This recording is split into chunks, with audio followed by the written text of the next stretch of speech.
Hey guys, Jordan here, and today I'm going to be talking about my new rogue deck that I came up for the October season. So, with the nerf to Leeroy Jenkins, making him cost 5 mana, a lot of people have taken Leeroy out of their deck and crafted him for dust. Basically what the nerf did was that it changed from 4 to 5 mana, and that's actually quite significant. And the reason for that is, for example, in Miracle Rogue, where you would play Shadow Step, Leeroy, you would play Leeroy, Shadow Step, Leeroy, Shadow Step. You would play Leeroy 3 times, and the total cost would be 8 mana. If you wanted to do that now, Leeroy would be 5 the first time. You Shadow Step it, you play it again. It's going to cost you 3 mana, so it's going to be 8. So you're going to you basically lose 1 extra Leeroy attack, which is an extra 6 damage. So that's quite significant when you want to finish off your opponent, especially with Miracle Rogue, where you really want to end them in that 1 turn burst. Now, basically, with the changes to Leeroy, a lot of people have stopped playing Rogue altogether. There's a few. I haven't even seen like Backspace or Temple Rogues on the ladder. I've just been seeing, was it Handlock, Zoo. There's a bit of Shaman, quite a bit of Temple Priest, there's some Control Warrior and some Druid. So basically, in general, the format has gone quite a bit slower, except for the Zoo part, but Zoo is always there. So besides Zoo, I would say majority of the decks are quite slow. They're more of a control format right now. So with a lot of people have been underlooking Rogue. So I wanted to make a deck that Rogue can be viable again in the ladder. Now, originally I wanted to make this deck kind of as a troll deck, but it did well in casuals, and then I played it in ladder. It's only lost. I'm pretty low rank. I went up from like 19 to 13, and I only lost 2 games. Those 2 games being Zoo, but any deck loses to Zoo if they get the right cards, and you don't. So yeah. Basically, what can I talk about? So this is a Miracle Mill deck, and if you guys don't know what Mill is, that's basically a concept in the game where you try to make your opponent keep drawing cards, making them lose cards from their deck, where they eventually run out of cards. Now in Hearthstone, of course, you don't lose when you run out of cards, you just take fatigue damage. So the point of this deck is either to make them burn out a lot of cards from their deck, because once they max out of 10, they just burn all the top decks. And then once they run out of cards in their deck, they will just start fatiguing, and they will start running out of resources, and then you could just burn them down. This is actually quite a fast, aggressive deck, and I will show you how I play it later on.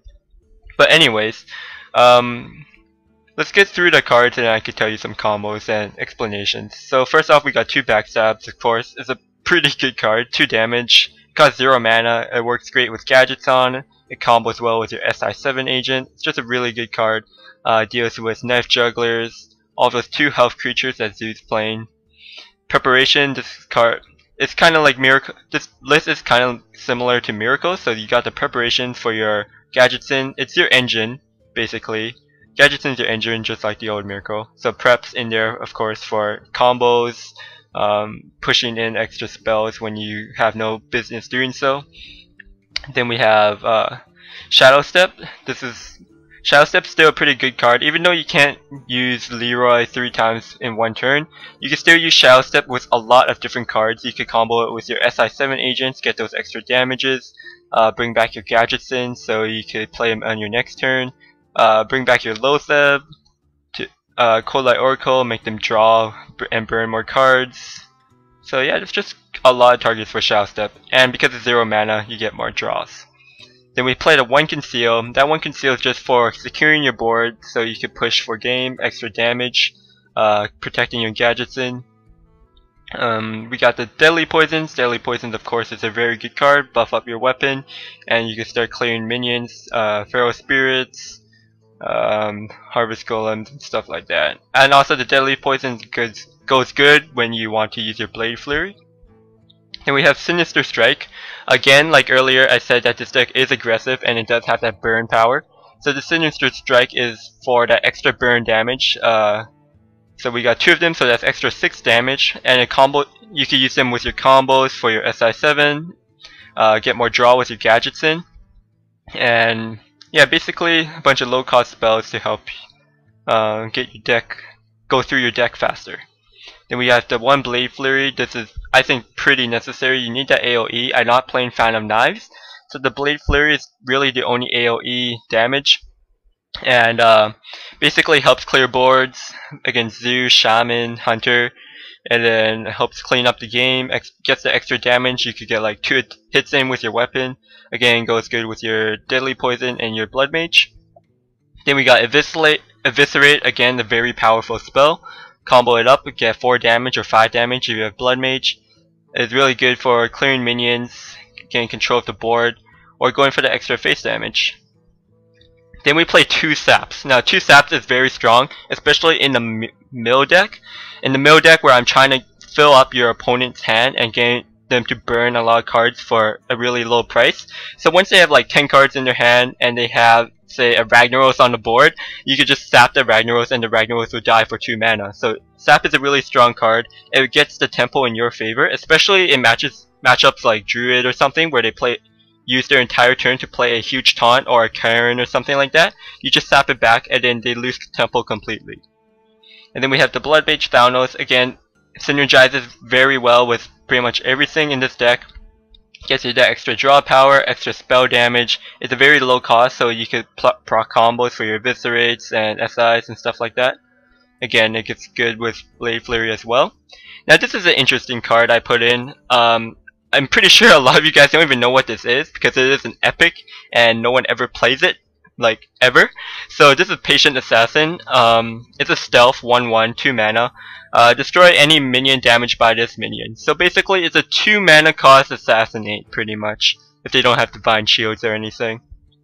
This is really good because when I'm trying to secure a board, if I already have a few minions in and then they don't, and then I play Patient Assassin, then they have to be really careful of what they play because it would just die for free with my Patient Assassin. I've had times where I had my handlock locked in the corner. I had like a Lotheb and some dancing swords and stuff. And then I played Patient Assassin. And then that turn, all he had was he could only drop a giant and taunt it up. So the Patient Assassin just dealt with a big giant and then I went in for game. So the Patient Assassin is a really good surprise factor, and it really it kind of boggles down what your opponent could do on their next turn, or unless of course they have some kind of AoE to kill it. But if they, I find that quite a bit of the time they don't have any AoE where they could kill the Patient Assassin, like swipe or anything. So yeah. Then we have the 2 Cold Light Oracles. Again, this is really good. It helps fill up your hand because with Rogue, especially like decks like Tempo Rogue, you run out of steam very fast. So Cold Light Oracle helps you draw more cards, get into the cards you need, gets your gadgets in, get your Leeroy, helps build up your hand so you can make big combos with backstabs, SIs, eviscerates and stuff. And then Cold Light Oracle, of course, if you could combo it with Shadow Step, draw a bunch of cards, make your opponent get a bunch of free cards, but then they might start burning. I remember playing a handlock where he had max 10 cards, and then I played Cold Light Oracle 2 times. He burned 4 very important cards, so that was just great. Then we have Dancing Swords. Now a lot of people say that Dancing Swords sucks, and I kind of agree with that. You pretty much give your opponent a free card when it dies, but when you think about it, a 3 mana for a 4/4 gives you quite a bit of value if you could play it right. You could, it trades pretty well with a lot of stuff. It doesn't die immediately to priests, and I found that even though it does have a bad death rattle effect for most decks, this card is really good for this deck. It helps give you a strong minion on turn 3, and if your opponent can't deal with it fast enough, it's just going to get value by clearing minions or doing a lot of damage to their face. And then even if they draw a card, it doesn't really matter because you want their hand to fill up. You have Cold Lights and stuff, King Mukla, just make their hand fill up so that they start burning more cards and they start losing all their cards in their deck. And then we have King Mukla. This card gives 2 bananas, a 3-drop for a 5/5 is very powerful, especially against control decks where they don't play minions on the first few turns. If you could drop King Mukla on turn 3 where they have an empty board, you have a pretty significant advantage.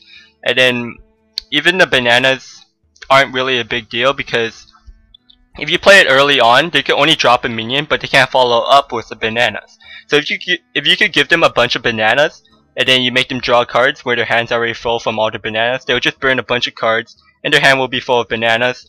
And even if they do buff up one minion with a lot of bananas, you still have like sap and stuff to make it not worth it at all. And then we have the SI7 agent. Of course, it's a very powerful card.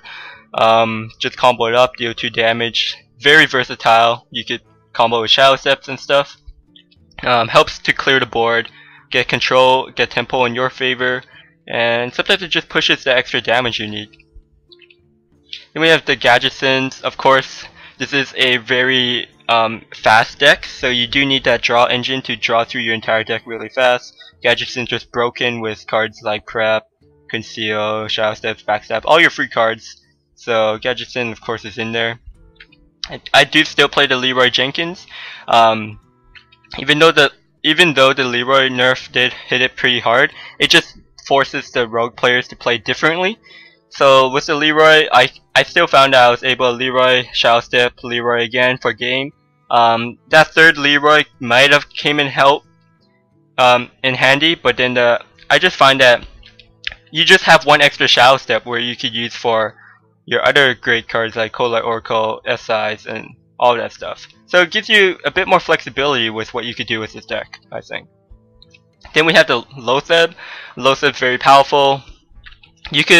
What this card synergizes really well with is that you give your opponent a lot of cards in their hand, so they have a lot of options. But if you play Loatheb when they have like 10 cards in their hand, that cuts out a lot of control decks. Like, they won't be able to respond, and they just have a handful of nothing they could do. So playing Loatheb when they have a full hand and like and you have board control is very powerful and basically wins you the game. And then we play Vanish. Now this is again another rogue card that no one ever plays. Vanish is I believe it's quite a good card, especially because this deck isn't like the old Miracle where you just want to draw into your combo to end the game really fast.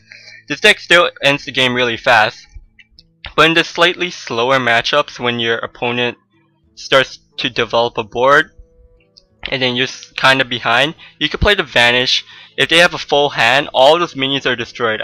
There was one time when I had my opponent at full hand, I played Vanish, and then it killed 4 minions. So Vanish could be really good, really strong. It pushes back your tempo. It could stall games out for you, and I believe this card's proven its potential, and hopefully I can show it later on. So yeah, that's basically it for my Mill Rogue deck. It's kind of like a hybrid between Miracle Rogue and Tempo Rogue, because you do establish board control by using quite a bit of resources with your combos. Then you get a lot of draw engine with your Cold Lights and your Gadgetsons, and then you could end it off with your Leeroys, or sometimes you could just burn them out with your Sinister Strikes and Eviscerates. So this deck is very versatile, it's very fast, and it's got a very strong win rate against all the slow decks like Priest, Handlock, Warrior, Druid, Shaman. Any control decks this deck beats. It is quite weak against aggro decks. Again, I've only lost to Zoo, because Zoo you just drop your entire hand, and then with this deck you kind of fill it back up.